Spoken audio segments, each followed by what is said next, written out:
নমস্কার বন্ধুরা, job updates and নিউজের পক্ষ থেকে তোমাদের সকলকে জানাই স্বাগত। তো আজকে আমি কথা বলবো টাটা কোম্পানির পক্ষ থেকে বের হওয়া সম্পূর্ণ একটি নতুন আপডেট নিয়ে। তোমাদের সাথে আলোচনা করব যে নোটিফিকেশান এই বছরের শুরুতে বেরোলো ঠিকই, কিন্তু তোমাদের যে রিক্রুটমেন্টটা সেটা নতুন বছরের শুরুতেই হওয়ার রয়েছে।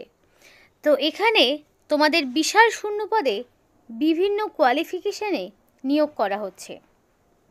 আর তোমরা রাজ্যের প্রত্যেকটি জেলা মানে ওয়েস্ট বেঙ্গলের প্রত্যেকটি জেলা থেকে মানে 23 জেলার যে কোনো প্রান্ত থেকেই ছেলে মেয়ে প্রত্যেকেই তোমরা আবেদন জানাতে পারবে। খুবই ভালো সুযোগ রয়েছে, খুব ভালো কোয়ালিফিকেশানে নিয়োগ করা হচ্ছে। মিনিমাম তোমার বয়স হতে হবে 18 বছর, তাহলেই তোমরা ছেলে মেয়ে প্রত্যেকেই আবেদন করতে পারবে। অ্যাপ্লিকেশান করতে হবে তোমাদেরকে অনলাইনের মাধ্যমে, এবং এখানে অ্যাপ্লিকেশান করতে তোমাদের কোনো রকমের ফিস দিতে হবে না। সম্পূর্ণ বিনামূল্যেই যে কোনো ক্যাটাগরির প্রার্থীরাই এখানে আবেদন জানাতে পারবে। তো এই রকম একটা অপরচুনিটি একেবারেই হাতছাড়া করো না। সম্পূর্ণ ভিডিওটি যদি তোমরা দেখো তাহলেই বুঝতে পারবে ইনফরমেশানটি প্রত্যেকের জন্য কতটা গুরুত্বপূর্ণ হতে চলেছে। বিস্তারিত অবশ্যই বলবো, কিন্তু তার আগে প্রত্যেকের কাছে একটাই রিকোয়েস্ট জানাবো, যারা এখনও আমাদের এই চ্যানেলটিকে সাবস্ক্রাইব করোনি তারা ঝটপট চ্যানেলটিকে সাবস্ক্রাইব করে পাশে থাকা বেল আইকনটি ক্লিক করে দাও, যাতে করে পরবর্তী সমস্ত ইনফরমেশান পেয়ে যেতে পারো। তো আর দেরি করব না, এবার অফিসিয়াল নোটিশ নিয়ে বিস্তারিত আলোচনা তোমাদের সাথে শুরু করব। তো বন্ধুরা দেখো, এখানে পরিষ্কার বলা রয়েছে অ্যাপ্লিকেশান তোমাদের শুধুমাত্র অনলাইনের দ্বারাই অ্যাকসেপ্ট করা হবে, অর্থাৎ অফলাইনে অ্যাপ্লিকেশান করার কোনো সুযোগ সুবিধা নেই। অ্যাপ্লিকেশান নির্দিষ্ট সময়ের মধ্যে অনলাইনে করতে হবে, এবং যে সমস্ত এলিজিবল ক্যান্ডিডেটরা অ্যাপ্লিকেশান করবে তারা সরকারি নিয়ম মাফিক এজ রিল্যাক্সেশন পেয়ে যাবে। তার জন্য SC ST OBC EWS candidate যারা আবেদন করবে তাদের অবশ্যই ভ্যালিড সার্টিফিকেট প্রোভাইড করতে হবে। তো এখানে তোমাদের বলে রাখি যে এখানে তোমাদের এক্স সার্ভিসম্যান থেকে শুরু করে প্রত্যেকেই আবেদন করতে পারবে, কিন্তু যেই পোস্টের ক্ষেত্রে শুধুমাত্র রিজার্ভ ক্যাটাগরির ক্যান্ডিডেটদের ভ্যাকেন্সি রয়েছে সেখানে অবশ্যই application PWD SC ST OBC প্রত্যেকেই করতে পারবে, কিন্তু তোমাদের জেনারেল ক্যাটাগরি হিসাবে আবেদন করতে হবে। যেই পোস্টে শুধুমাত্র ইউআররা আবেদন করতে পারবে, সেখানে যারা রিজার্ভ ক্যাটাগরির মধ্যে পড়ছো তাদেরকে আনরিজার্ভ ক্যাটাগরি হিসাবে আবেদন করতে হবে। আর যেগুলোর ক্ষেত্রে ক্যাটাগরি ওয়াইজ ভ্যাকেন্সি রয়েছে সেই মতো তারা সেখানে আবেদন করতে পারবে। এবং অ্যাপ্লিকেশান করতে হলে 11 জানুয়ারি অর্থাৎ জানুয়ারি মাসে 11 তারিখের মধ্যে তোমাকে কমপ্লিটলি অ্যাপ্লিকেশান সাবমিট করতে হবে। খুবই ভালো ইনফরমেশান। এখানে অনলাইন অ্যাপ্লিকেশান হলেও তোমাদের কোনো রকমের এডিট উইন্ডো দেওয়া হচ্ছে না, তাই যদি অ্যাপ্লিকেশান করার ক্ষেত্রে কোনো ভুল ত্রুটি কিছু ঘটে থাকে কারেকশানের কোনো সুযোগ তোমাদের হাতে থাকবে না। তাই যখন অ্যাপ্লিকেশান করবে অবশ্যই তোমরা এখানে নির্দিষ্ট সময়ের মধ্যে সমস্ত সঠিক তথ্য নিয়ে অ্যাপ্লিকেশান করবে। এবং অ্যাপ্লিকেশান করার ক্ষেত্রে তোমাদের কিছু ডকুমেন্টস যেগুলো তোমাদের অরিজিনাল অনলাইন অ্যাপ্লিকেশান করার সময় আপলোড করতে হবে। আবার এই ডকুমেন্টসগুলোই যখন তোমাকে ডকুমেন্ট ভেরিফিকেশানের সময় ডাকবে অবশ্যই সেই ডকুমেন্টসগুলো তোমাদেরকে আবার প্রোভাইড করতে হবে। মানে অফলাইনেও তোমাদেরকে দেখাতে হতে পারে যখন ডকুমেন্ট ভেরিফিকেশানে তোমাদেরকে ডাকবে। তো এবার দেখো, এখানে তোমাদের যে রিক্রুটমেন্ট প্রসেস রয়েছে সেইখানে print out of online application form, মানে যখন ডকুমেন্ট ভেরিফিকেশানে ডাকবে তখন অবশ্যই যেই অনলাইন অ্যাপ্লিকেশান করবে সেটার প্রিন্ট আউট নিয়ে যাবে। তো অনলাইন অ্যাপ্লিকেশান করা হয়ে গেল মানেই যে তোমার কাজ শেষ তা কিন্তু নয়, অবশ্যই প্রিন্ট আউটটা বের করে রাখবে যেগুলো তোমাকে পরবর্তীতে দেখাতে হবে। আইডেন্টিটি প্রুফ, তার জন্য তুমি চাইলে Aadhaar card, voter card, PAN card, passport, driving licence এগুলোর মধ্যে যে কোনো একটি তুমি প্রোভাইড করতে পারো। এরপরে তোমার ডেট অফ বার্থের প্রুফ চাওয়া হয়েছে। তো ডেট অফ বার্থের প্রুফ হিসাবে মাধ্যমিকের অ্যাডমিট বা তার সমতুল্য পরীক্ষার সার্টিফিকেট তোমাকে আপলোড করতে হবে। দেন এগুলোই আবার তোমাকে অফলাইনে নিয়ে যেতে হচ্ছে যখন ডাকবে। এবার এডুকেশনাল কোয়ালিফিকেশনের সমস্ত মার্কশিট সার্টিফিকেট একদম স্টার্ট হবে মাধ্যমিক থেকে। মাধ্যমিকের অ্যাডমিট মার্কশিট সার্টিফিকেট, তেমনই আবার উচ্চ মাধ্যমিকের অ্যাডমিট মার্কশিট সার্টিফিকেট। আবার যেই পোস্টে গ্র্যাজুয়েশন চাওয়া হয়েছে সেই পোস্টে গ্র্যাজুয়েশনের সমস্ত রকম সেমিস্টার ওয়াইজ যা সার্টিফিকেট মার্কশিট রয়েছে সবটাই তোমাকে নিয়ে যেতে হবে। এক্সপিরিয়েন্স যদি কিছু থাকে দিতে পারো, যদি না থাকে দেওয়ার প্রয়োজন নেই। তারপর তোমাদের এসসি এসটি ওবিসি সার্টিফিকেট যদি থাকে একদম গভর্নমেন্ট অফ ইন্ডিয়ার ফরম্যাটে, অর্থাৎ সেন্ট্রালে অ্যাপ্লিকেশন করার সময় যেমন তোমরা সেন্ট্রালাইজ যে ফরম্যাট রয়েছে সেই ফরম্যাটে তোমাকে অবশ্যই দেখাতে হবে। তো এখানে কোন কোন ক্যাটাগরি প্রার্থীরা আবেদন করতে পারবে সেটা একটু নিজেরাই দেখে নাও। তো এখানে UR category, SC category, ST, OBC, PWD, EWS সমস্ত রকম ক্যাটাগরির প্রার্থীদের সুযোগ রয়েছে। এবং তোমার এখানে যে এজ লিমিট চাওয়া হয়েছে প্রত্যেকটি পোস্টের ক্ষেত্রে আলাদা আলাদা রয়েছে। কোনো পোস্টের ক্ষেত্রে ম্যাক্সিমাম এজ লিমিট 28 বছর, কোনোটির ক্ষেত্রে 33 বছর, কোনোটির ক্ষেত্রে 28, কোনোটির ক্ষেত্রে ম্যাক্সিমাম এজ লিমিট আবার 40 রয়েছে, কোনোটার 28ও রয়েছে। তো এই মতো দেওয়া রয়েছে।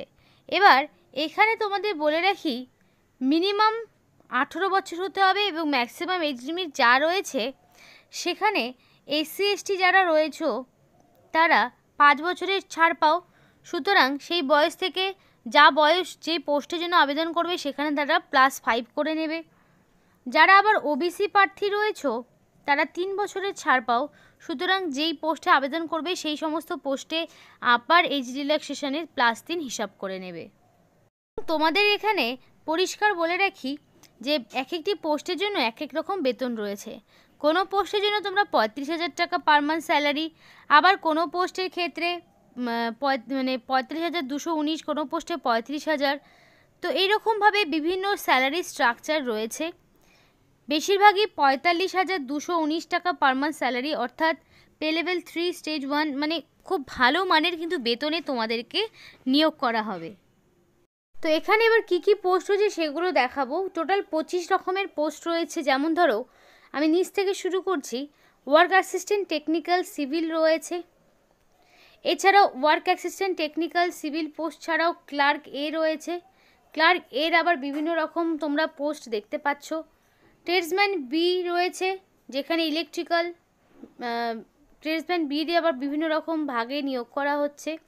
ট্রেডসম্যান বি এ আবার টার্নার ফিটার পোস্টে নিয়োগ হচ্ছে। ইলেকট্রিক্যাল পোস্টে, ট্রেডসম্যান সিভিল পোস্টে, tradesman turner post, laboratory assistant post, laboratory assistant B পোস্টে, অ্যাডমিনিস্ট্রেটিভ অ্যাসিস্ট্যান্ট, অ্যাডমিনিস্ট্রেটিভ আবার অ্যাসিস্ট্যান্ট গ্রুপ বি, মানে বিভিন্ন রকম টেকনিক্যাল অ্যাসিস্ট্যান্ট পোস্ট। প্রচুর রকমের পোস্ট রয়েছে এবং এক একটি পোস্টে এক এক রকম qualification. Technical assistant, junior engineer, electrical, বেশিরভাগই ইলেকট্রিক্যাল রয়েছে। সায়েন্টিফিক অ্যাসিস্ট্যান্ট গ্রুপ বি, তারপরে সায়েন্টিফিক অ্যাসিস্ট্যান্ট গ্রুপ বির আরও একটি post administrative officer, scientific officer C, engineer civil C, engineer mechanical C. তো বিভিন্ন রকমের পোস্ট রয়েছে, অনেক ধরনের পোস্ট দেখলে। এবার এগুলো কোয়ালিফিকেশান দেখে যেগুলোতে তুমি অ্যাপ্লিকেশান করার উপযুক্ত ঠিক সেগুলোতে আবেদন করবে। তো এখানে অ্যাপ্লিকেশান করতে গেলে তোমার মিনিমাম যোগ্যতা, যেমন ধরো ওয়ার্কিং অ্যাসিস্ট্যান্ট টেকনিক্যাল, এক্ষেত্রে যেমন অবশ্যই এসএসসি, অর্থাৎ যে কোনো রেকগনাইজ বোর্ডের আন্ডারে তোমার লাগবে অবশ্যই মাধ্যমিক পাস, মিনিমাম মাধ্যমিক পাস তোমার লাগবে। অথবা তোমার যদি এনসিটি অথবা এনসিভিটির আন্ডারে প্লাম্বারের ট্রেডের সার্টিফিকেট থাকে সেক্ষেত্রেও হবে। দেখো এখানে অর রয়েছে, মানে তোমার মিনিমাম মাধ্যমিক পাস থাকলেও যেমন হবে, আবার ট্রেডের সার্টিফিকেট থাকলেও তুমি আবেদন করতে পারবে। অর রয়েছে, শুধু মাধ্যমিক পাশেও তুমি এখানে অ্যাপ্লিকেশন করতে পারছো। এবার দেখো তোমাদের রয়েছে ওয়ার্কিং অ্যাসিস্ট্যান্ট টেকনিক্যাল, যেখানে তোমার মিনিমাম মাধ্যমিক পাস যে কোনো রেকগনাইজ বোর্ড অথবা এনসিটি অথবা এনসিভিটির আন্ডারে মেশিন ট্রেডের ওপর তোমার যদি যোগ্যতা থাকে বা সার্টিফিকেট থাকে তুমি আবেদন করতে পারবে। এবং বেশিরভাগ পোস্টের ক্ষেত্রেই তোমার mode of recruitment written test এবং স্কিল টেস্টের মাধ্যমেই নিয়োগ করানো হবে। ক্লার্ক পোস্ট রয়েছে, যেখানে তোমাদের অবশ্যই লাগবে গ্র্যাজুয়েশন, সেটা যে কোনো রেকগনাইজ ইউনিভার্সিটি বা ইনস্টিটিউট থেকে মিনিমাম 50% মার্কস। আর সেটা সায়েন্স হতে পারে, কমার্স হতে পারে, আর্টস হতে পারে, যে কোনো ব্যাকগ্রাউন্ড থেকে হতে পারে। এবং তোমার অবশ্যই টাইপিং নলেজ লাগবে, তবেই তুমি আবেদন করতে পারবে। নেক্সট দেখো, তোমাদের ক্লার্ক পোস্ট চাওয়া হয়েছে। ক্লার্ক পোস্টেও মিনিমাম গ্র্যাজুয়েশন লাগবে যে কোনো রেকগনাইজ বোর্ডের আন্ডারে, এবং তোমার টাইপিং নলেজ লাগবে। তো তারপরে দেখো, তোমাদের ট্রেডসম্যান ইলেকট্রিক্যাল রয়েছে, যেখানে তোমাদের ন্যাশনাল ট্রেডের এনসিটি অথবা এনসিভিটির আন্ডারে ইলেকট্রিক্যাল ট্রেডের ওপরে তোমার সার্টিফিকেট লাগবে এবং মিনিমাম 60% মার্কস তোমার লাগবে। তারপরে ট্রেডসম্যান ইলেকট্রিক্যালের ক্ষেত্রে সেম থাকছে। ট্রেডসম্যান টার্নারের ক্ষেত্রে টার্নারের ওপরে, টার্নার ট্রেডের ওপরে তোমাদের ভোকেশনাল ট্রেনিং, টার্নার ট্রেডের ওপরে তোমাদের মানে যোগ্যতা লাগবে। ট্রেডসম্যান ফিটার হলে পারে ফিটার ট্রেডের ওপর তোমার যোগ্যতা লাগবে। তো ইলেকট্রিক্যাল হলে পারে তোমাদের ইলেকট্রিক্যাল ট্রেডের ওপরে অবশ্যই তোমার এনসিটি অথবা এনসিভিটির আন্ডারে মিনিমাম 60% মার্কস নিয়ে পাস করা থাকতে হবে। সিভিল হলে পারে তোমাদের অবশ্যই প্লাম্বিং ট্রেডের ওপরে তোমার থাকতে হবে কোয়ালিফিকেশান। তো এইরকমভাবে দেখতে পাবে বিভিন্ন রকম কোয়ালিফিকেশানে নিয়োগ করা হচ্ছে। টার্নারের ক্ষেত্রেও ঠিক তেমনভাবেই টার্নার ট্রেড রয়েছে। ল্যাবরেটরি অ্যাসিস্ট্যান্ট বলি, ল্যাবরেটরি অ্যাসিস্ট্যান্টের ক্ষেত্রে তোমার এনসিটি অথবা এনসিভিটির আন্ডারে তোমাদের ইলেকট্রনিক্স ফিল্ডের ওপরে তোমার যোগ্যতা লাগবে, তবেই তুমি আবেদন জানাতে পারবে। তো এখানে দেখো বিভিন্ন রকম পোস্ট তোমাদেরকে দেখালাম। তো এখানে তোমাদের দেখতে পাচ্ছ যে engineer, mechanical, civil, scientific officer বিভিন্ন রকম পোস্ট রয়েছে। তো সেই ক্ষেত্রগুলোর ওপরেই তোমাদের যোগ্যতা লাগবে, তবে আবেদন করতে পারবে। মাধ্যমিক পাশেরও যেমন রয়েছে তেমনই তোমাদের গ্র্যাজুয়েশনও রয়েছে, যেমন ক্লার্ক পোস্ট গ্র্যাজুয়েশনে তুমি আবেদন করতে পারবে, সেটা সায়েন্স, কমার্স আর যে কোনো ব্যাকগ্রাউন্ড হতে পারে। নিয়োগটি তোমাদের টাটা ইনস্টিটিউট অফ ফান্ডামেন্টাল রিসার্চের পক্ষ থেকে করা হচ্ছে। খুবই ভালো একটি ইনফরমেশন। যদি তোমাদের কোয়ালিফিকেশান থাকে অবশ্যই আবেদন করবে। টাটার পক্ষ থেকে নিয়োগটি করা হচ্ছে। সব পোস্টের ক্ষেত্রে রিটেন টেস্ট নেই, কোনো পোস্টের ক্ষেত্রে আবার পার্সোনাল ইন্টারভিউর মাধ্যমেও নিয়োগ হচ্ছে। তো অফিসিয়াল ওয়েবসাইটের লিঙ্ক তোমাদেরকে ভিডিও ডেসক্রিপশন বক্সে দিয়ে দেবো, সেখান থেকে তোমরা ডিটেলস জানতে পারবে। কিন্তু অ্যাপ্লিকেশান করতে হলে তোমাকে অবশ্যই অনলাইন অ্যাপ্লিকেশান করতে হবে 11 জানুয়ারির মধ্যে, তবেই তোমার অ্যাপ্লিকেশান গ্রহণযোগ্য হবে।